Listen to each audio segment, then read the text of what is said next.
Bro ఆయన సంక్రాంతికి వస్తున్న మెలోడీ సాంగ్ వచ్చింది ఎలా కనిపిస్తుంది? మెల్లమెల్లగా ఎక్కేసిందన్న. చాలా బాగా అనిపించింది. అంటే మన రమణ గారిని చాలా రోజుల తర్వాత చూస్తున్నాం కదా ఆయన సాంగ్. సో అది బాగా అనిపించింది నాకు. అంటే ఇంతకుముందు చాలా సాంగ్స్ విన్నాం మనం. సో ఆల్మోస్ట్ పవన్ కళ్యాణ్ గారి సాంగ్స్ ఆయన పాడారు. సో అది ఇప్పుడు వెంకటేష్ గారి మూవీలో పాడారు కాబట్టి అది బాగా ఎక్కేసింది నాకైతే. బాగా అనిపించింది. మాలాంటి యూత్కి ఐటమ్ సాంగ్లు అలాంటి రొమాన్స్ సాంగ్లు కావాలి. కానీ ఆయన సాంగ్లో ఆ వాయిస్ వింటేనే మాకు ఎక్కేసింది అది.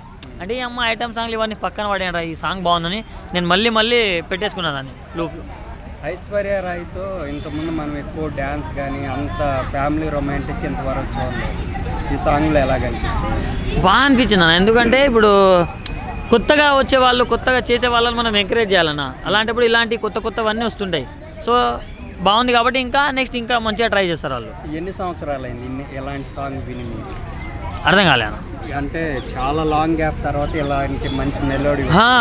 అంటే చెప్తున్నా కదా, ఇప్పుడు ఇలాంటి సాంగ్ మనం కొన్ని మంచి పాటలు ఉంటే వినేసి వదిలేస్తాం.